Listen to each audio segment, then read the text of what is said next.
Hello, it's Scott Manley here, and today we are taking an early look at Homeworld, Deserts of Kharak. Yes, it's a new installment of the Homeworld series, although it's actually a prequel, and it's not in space, it's set on the planet Kharak, the origin of the species in the Homeworld series, or rather, the place where you call home before you find your homeworld. Look, for fans of real-time strategy games in space, this is a pretty big deal, and the presentation is top-notch. Our planet is dying. The desert grows with every passing year. The world is at war. But there is hope. An object has been detected deep within the Great Banded Desert. It has been called the Jiraki object, the primary anomaly. We believe it may hold the key to our salvation. An expedition to retrieve it is being prepared. Okay, so all of this sounds pretty familiar to those people who have played Homeworld before, and the aesthetics obviously owe a lot to the original Homeworld, which itself was really, in many ways, it was a tribute to the likes of Chris Voss and Peter Elson, these authors that created these great sci-fi book covers in the 70s and 80s. This is Rachel Sujette, and that's a really interesting video effect. This is obviously FMV, but once we get into the game itself, the actual vehicles look amazing. Like, they literally look like they've been lifted off the cover of a 1970s sci-fi novel with an art credit by Peter Elson or whatever. The original Homeworld obviously had this inspiration, but the models weren't nearly as detailed. Here, you could literally lift some of the in-game scenes, stick them on a book cover, and they would absolutely look the part. And I think, yeah, this is actually already transitioned to in-game engine footage. I don't know how they do that, but you can see it here. I'm pretty sure this is engine footage because there's anti-aliasing on those antennae, and if you were doing a rendering in FMV, you would not have you wouldn't have those kind of anti-aliasing issues. So it also, you see, it's kind of bouncing across the surface with a little bit of physics. When the vehicle moves in the game, it moves exactly like that. If they turn around fast, it's not uncommon to see these things rolling up on two wheels and sometimes not quite flipping over, but I wonder whether that's actually possible. There's definitely some sort of physics going on because it's quite often to see things bumping into each other and bouncing off or whatever. I mean, it's quite addictive to end up looking so close at all the models, but obviously if you do that, you will lose the battles. Yeah, just watch this shot here. This is like total sci-fi as we zip over the wall, and look, there's dudes walking along it. The scale is great. Rachel, Galcian attacks have been launched against multiple coalition bases. The northern frontier is under attack. The launch of our expedition carrier, the Capisi, has been accelerated. And as we drive through here, all these models, these are actually models of units in the game. Captain of the jet carrier Capisi. All crews, Hangar 5. Stand by to initiate rollout sequence. So no mothership in this game, but we do have the land carrier. Loading control module now. Stand by. And you'll also notice several people with the Sujette name, obviously ancestors, relatives of Karen Sujette. This model looks a little coarse close-up, but this is the model that's actually in the game, so I'm willing to forgive it. This is just a bunch of beauty shots here showing how this thing, looks up close. Clean blue on all decks, full complement aboard. But yeah, as I'm saying, you could freeze the frame almost any point and it would absolutely not look out of place on the cover of a sci-fi book from the 70s. There's your light attack vehicles compared to the giant land carrier. And that is a support unit here. It's a lot smaller than the carrier, but it's still pretty big, as you can see. Obviously I have my graphics settings maxed out. It may not look as good for you. Online. Fleet manager online. Resource control system online. Unit status online. Command system online. Wow, that was a neat way of introducing the UI to the player. Objective tracking online. All control systems successfully installed and online. Systems confirmed. Rachel, redeploy to your base runner. Copy that. Attention all stations. This is Fleet Intelligence for the expedition carrier Capisi. I will be issuing all mission objectives through this channel. Before departure, we need to run essential tests on our key capabilities: vehicle production, resource salvaging, and combat operations. Time is of the essence, so let's run through these quickly. Fleet operations, is your channel clear? Affirmative. I will be providing all non-critical updates on unit production, research, resource salvaging, and all carrier systems through this channel. Copy that. Stand by to initiate production tests. Yes, production, because not only is this a giant carrier, but it can build things too. First, deploy a salvager from the command carrier Capisi. And so begins the standard real-time resource harvesting tropes. Awaiting orders. Science officer responding. Salvager online. Stand by to commence resource test. Send orders. Order the salvager to gather nearby resources located here. They don't go into great details about what exactly you're harvesting. Well, like, well, yeah, and the other interesting thing I've noticed, incidentally, is that the vehicles seem to follow actual physics. So they seem to have some sort of physics engine running, and I've seen some of the vehicles almost flip over as they turn really quickly. But there we go, we're harvesting this and sending it back. Rachel, the Capisi support cruiser has suffered a mechanical failure and requires immediate repairs before departure. And as it happens, Rachel's base runner is capable of repairing things. Use your base runner to repair the support cruiser located here. That unit is down. Get it back up and running. So anyway, this game has had a really interesting development cycle. It started out as a game called Shipbreakers, developed by Blackbird Interactive. Now, Blackbird Interactive is a lot of the members, or a lot of the employees, used to be at Relic, and they worked on the original Homeworld games. Now, a couple of years ago, when Gearbox picked up the license, they actually approached Gearbox and said, hey, you know, we know the code base, we can help you, you know, remaster Homeworld. And so they, you know, made the game, they helped work on that. But Repairs completed. one of the things that came out of that was that Gearbox essentially gave them the license to make this an official Homeworld game, which, you know, is great as ex-Homeworld developers working on a Homeworld title, even if it is a, you know, a real-time strategy that doesn't involve spaceships.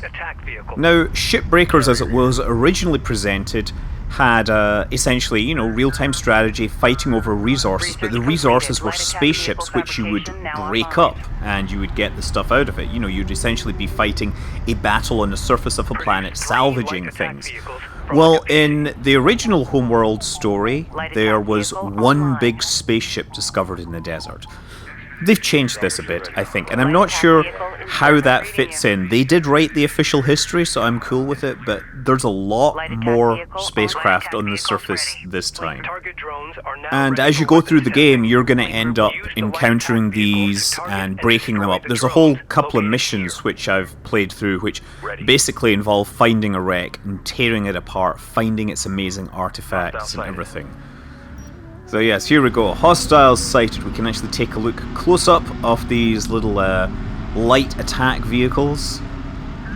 Look at it there. Again, totally looks like it could be on a sci-fi book cover. It's so joyful watching these things run around. I wish I could record the battles and then have them play back, because when you're playing it, you're obviously zoomed all the way out. All required tests are complete. Give me a go, no-go for launch. Operations? Go. Bridge? Go. Rachel? Science team's in place. We're go. Engineering? Go. Confirm all systems go. And you know, you'll notice that the sound effects and the way the cutscenes work is basically identical to Homeworld. Go for carrier. Sajet carrier Capisi. We are go for launch. And we are go for launch. Unfortunately, we're not really going up into space. We're kind of going on a big drive across the desert in the war rig to end all war rigs. It's like a war aircraft carrier. It looks, oh man, it looks good. Again, another close-up of the base runner here. They're pretty cool. It's a general purpose vehicle that complements the carrier in many ways. But into the desert we go, on a mission which can, you know, save the planet and bring freedom to our people. See, provide an awesome story and some nice scenery. Because voyaging across deserts appears to be quite popular in the movies this year. Now all we need is an inspiring speech. All stations, this is your captain.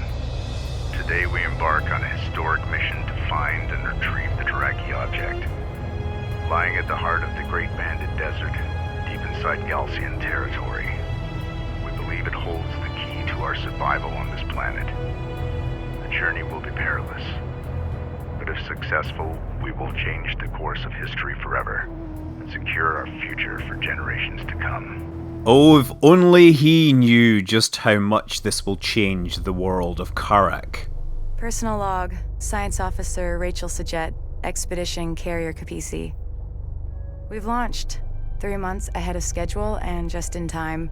The Galcian threat was far greater than we had anticipated. As the lead scientist on this expedition, I'm more convinced than ever that my brother was right. That what lies out there amongst the dunes holds the key to our survival on this planet, and possibly beyond. We have no choice now but to believe. Given that this is a prequel, I'm inclined to agree. We have successfully entered the open desert and are safe. For now. Before leaving, we received this Galcian transmission. And enter the antagonists. Attention, Kithid of the North. I am Kagan, of the Kith Galcian, servant of the mighty Kahad Sajuk. For generations, you have violated the first commandment of our Creator by entering into space. You seek the stars. Now you invade our lands for the second time. Diplomacy has failed. We can tolerate this no longer. The suffering of this war will be nothing compared to the wrath of Sajuk. Long live the people of Kharak. So we hear that reaching the stars is heretical. We are now behind enemy lines. A Sajet lander carrying with it our sensors manager will rendezvous with us at the Boneyard, a salvage facility to the east. At the Boneyard, we will install the sensors manager, gather additional resources and expedition vehicles before moving out and proceeding to our designated target. The fate of the expedition, and possibly the North itself, now rests on us. So this is going to be another tutorial mission where you're basically starting to meet the enemy. Boneyard Control, this is the Capisi. Request immediate clearance to dock. Copy, Capisi. We've been waiting for your arrival.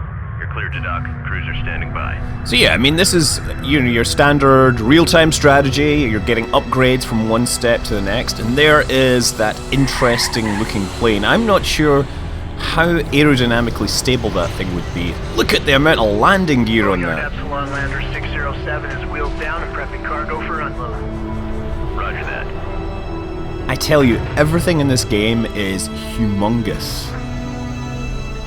Lowering module. Either that or the humanoids in the Homeworld series are really short. I mean, we've never really found out the relation between Homeworld humans and Earth humans. Sensors manager coming online. Maybe Kharak is populated by dwarfs. The Capisi's desert refit is underway. While that happens, we need to gather as many resources as possible and reactivate retired units to bolster our fleet. Maybe that's the reason they were banished to Kharak. Intelligence indicates Galcian forces are inbound on our location. We don't have long before they arrive. Reading. Rachel, you and the support cruiser need to reactivate the decommissioned units using your repair beams. Okay, time to get to work. CU's identified. Obviously not copper, that is construction units. If it was copper, it would be a lowercase u. The storm to the south is growing in intensity and has turned our way. You can tell it's going to be one of those days. So Rachel Sajet also has the capability of repairing things. Yeah, you can see the harvesting beams or whatever going on. Build some more light strike vehicles, maybe? Yeah, let's do that. So these will just help. Or light attack vehicles or whatever. Because these ones that are mothballed, those are like armored units. Those are tougher. So the base units are definitely set up like a rock, paper, scissors, where you've got your light units, you've got your armored assault units, and then you have your ion guns or whatever. Oh no, your rail guns. That's I'm confusing it with Homeworld, right? And obviously light attack vehicles can dodge the guns of the armored of the rail guns. We just received a transmission from Northern Command. Warning, warning! Story incoming. They have confirmed that multiple Coalition bases have fallen, including Delta, Juno, and Epsilon. Here is under siege. It appears the Sedim carrier, the Sakala, also managed to escape. We are to rendezvous with her and continue on with the expedition at all costs. We're not the only carrier on this planet, by the way. Additional groups of contacts detected and closing in. Perimeter turrets engaging enemy units. Keep those Galcian forces away from the Capisi and continue to gather resources and units until departure. Be advised. Class 5 sandstorm detected on approach. Is Class 5 bad? Focus the repair on primary systems. Op ready. I mean, I don't doubt that there is a Homeworld fan out there that has actually compiled a list of sandstorm strengths in the Homeworld, because Homeworld fans are awesome and they really like to fill out their lore. So what I'm trying to do is organize my groups into like light vehicles in Group 1 and heavier vehicles in Group 2 and support vehicles. We want to keep everyone together. Now the only thing is maybe I should disable the... Yeah, I'm going to disable the resource collection. A turret is under fire. Oh, we got some turrets. Attack vehicle is under Kill them! Kill them all! We're just moving everyone up there. So squares are heavier ones, and the triangles are the light ones. Support ready. And there's guys coming in everywhere. destroyed. So the support ones I'm trying to move them up to try and fix. But the support vehicles can also pick up the resources from the salvagers. But I don't want the salvagers to be running up to the front line, so I disabled the resource collection on the support vehicle. We do not have a sufficient number of LAVs. Collect more CUs and build more LAVs immediately. That's what I'm doing. Yeah, we are going to build so many LAVs that we will be the Zerg Rush of Kharak. Crossing our airspace. Check your fire. I'm not sure what I'm supposed to do with that. Can I target the guys flying through the air? Can I actually target friendly Fleet units? Group 1 assigned. Yeah, okay. Strike craft ready. So, we have the storm coming in. Nice how we have this big window up there telling us the storm is coming. I'm guessing that is how long I have to survive before the assault stops. Inbound friendly contacts detected. Possible survivors from Epsilon or nearby bases. Seed to say. I hope they make it. We're gonna need all the help we can get. Yes, we can always use more to add to our epic fighting Enemy light attack force. vehicle marked on approach. Armored vehicle is taking fire. Allied armor assault vehicles entering your area. Taking hits. We need immediate assistance. Be advised, Allied armored assault vehicles are deploying smoke screens to break enemy line of sight. Aha, but that's nothing more than a ploy to teach the players how to use smoke screens, right? Survivors rescued, 0. That's good to know that that's now a new objective. Okay. So you see I'm using that, and I'm sending teams over to help them. So by the power of quick selection, my LAVs are heading that way. Oh, excellent, we killed those. More smoke screen just in case. Okay, so what we need to do is get our support team over there so they can start repairing them. Ready. If you can, you can repair the units on the field pretty quickly. That really helps. With a pair of support ships, you can really keep everyone alive for a long time. Galcian heavy railgun spotted. It will have difficulty targeting our units at short range. Our LAV's inherent speed and quick boost ability will allow them to close on enemy units quickly. Use this to gain the advantage. If I were a suspicious man, I would suggest that the script was intended to teach me something about the rock, paper, scissors nature of the game. Crosshairs low. So yeah, railguns are the long-range units. They're not particularly mobile, they're very good at attacking your armor, but the LAVs are much, much faster and can close range sufficiently quickly that the hostile railguns cannot track them. But we do have to run through a layer of LAVs. Oh, and there's guys coming in from that direction. Send the assault vehicles over that way while the LAVs continue to deal with the railgun. Aha! See, you can't hit it. Okay.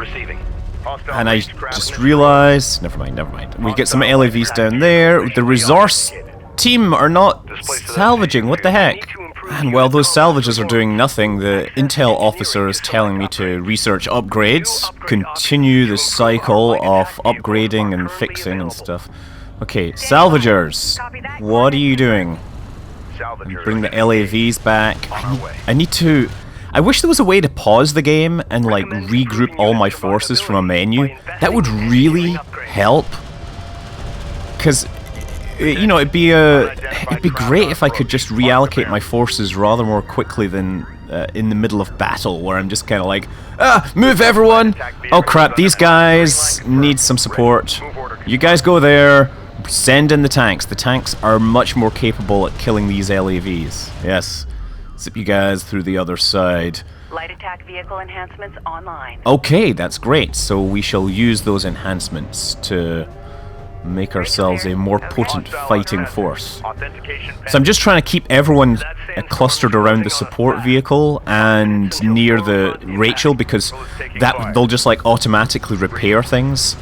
Okay, once again we have this. We gotta run the LAVs forwards into the railgun while the tanks, while the assault vehicles deal with the light ones. So there we go. See, working as a team, charging through hostile lines.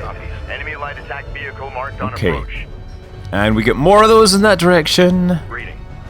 Move order confirmed. Okay, so it looks like the salvagers are working again. I think I shouldn't have disabled the support vehicle. That was my big problem. The support vehicle wasn't accepting loot, which I thought was a good idea because it would take the salvagers out of the range, out of the combat, but apparently it meant that they sat around doing nothing. Support ready. Science officer en route. Yes, the science officer. That would be Rachel, if you hadn't guessed it. We don't know her exact relation to Karen yet, but I suspect there is a complete family tree in the offing at one point. Copy, standby. She has a brother as well that, runs a carrier or something. Our environmental controls are Yeah, the background chatter's pretty good as well, by the way. Sajet Salvage Depot, Allied Light Patrol Group. We are inbound on your location. Galcian sand skimmers in pursuit. Request immediate support. Order the Allied light attack vehicles to use their quick boost ability to escape the pursuing Galcian. Yes, this time I don't have to wait for them to get close. I get control right away. Ready. And I go full speed, and that means they can pull out of range of the other LAVs. And pull these guys into a trap, you know. On our way. I always have this vision of Admiral Akbar going camping and like, I have found the solution to stopping our tent from getting wet. It's a tarp! Worst Akbar impersonation ever. But then again, I'm not a fish. Actually, technically we're gaining time, because the mission is basically on a timer, right? So you just need to stay alive and keep everyone running and not lose them. You're not getting a huge number of resources in this mission. Most of the vehicles are actually coming from the, allied reinforcements that are turning up. Oh, look, there's that one. He's kind of oscillating around. The vehicles seem to have physics, and they also have collision avoidance and everything. It's sometimes possible to see vehicles getting stuck up in the terrain. Like, I've seen them get stuck between buildings and things like that, reversing back and forth. Okay. Once again, the usual...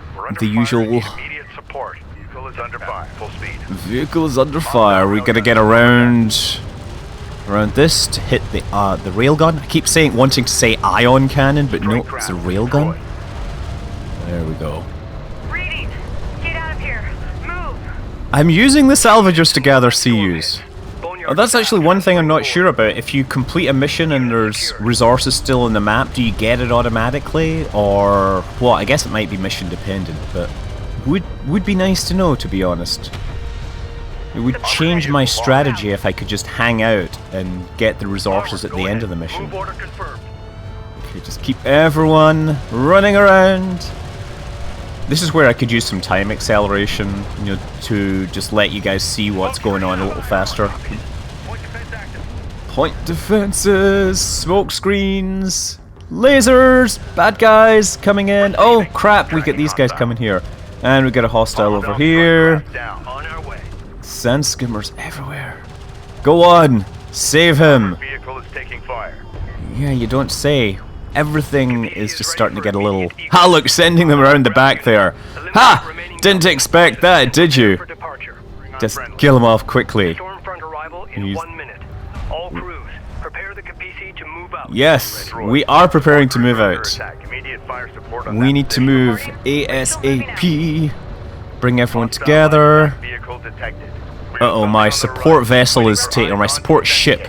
They're actually called ships, by the way. Support cruiser, and it says a Warden support capital ship. So these are indeed ships of the desert. Not camels, actually, you know, things with wheels. Although that would be pretty cool to have camel units, I have to say. Okay, I gotta get people through here to stop. Start repairing! Repair the support ship! Oh my god. That was because I can't build support ships yet. I don't have the technology. But Rachel is applying her repair skills to the support ship. So you see they're spider tanking, which is an EVE Online term. Well, maybe it's not an EVE Online term, but we used it in EVE Online to talk about fleets that would be repairing each other. It was practically impossible to coordinate in the old days, so, you know, the logistics became... Finally they fixed logistics, and that became the definitive way of doing that. Okay. Yes, yes. Gotta take everyone down. Oh man, I'm losing some LAVs here. My LAVs are doing the wrong thing.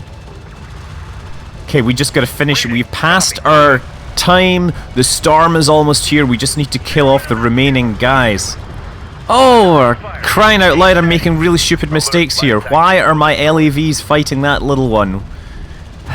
Oh, these guys are just sitting around doing nothing. All Galcian forces Oh. have been eliminated. Thank God. I think that was a complete mess at the end there. Bring engines to full and move out. Move out! We've got to get out of the Boneyard and into the desert. Number 5 is alive. Speed in excess of 300 kilometers per hour. Copy that. Engaging full shutters. Expect impact on my mark.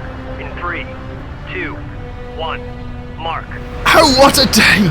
Oh, what a lovely day! That's really bad, but it is kind of like you know, Mad Max, you know, deserts, vehicles, and all that, fighting. Pretty cool though. Personal log. Intelligence Officer Nathan Sajet. Expedition Carrier Kapisi. Our refit is mostly complete, and we're now headed for open desert. Several Coalition units were able to link up with us and have joined our ranks. To the north, Galcian forces are laying siege to our homes. There's no going back. The expedition must carry on. It's hard to believe it's been 4 years since our satellites detected the Jiraki object. That massive anomaly deep in the uncharted desert. Its energy readings rivaling our planet's sun. Rachel thinks it could be the source of the new Galcian technology. Only time will tell. Yes, indeed, and if you want to find out more, you can get the game. Homeworld's Desert of Kharak will be available on Steam for fans of Homeworld and real-time strategy and awesome sci-fi art. I'm Scott Manley. Fly safe.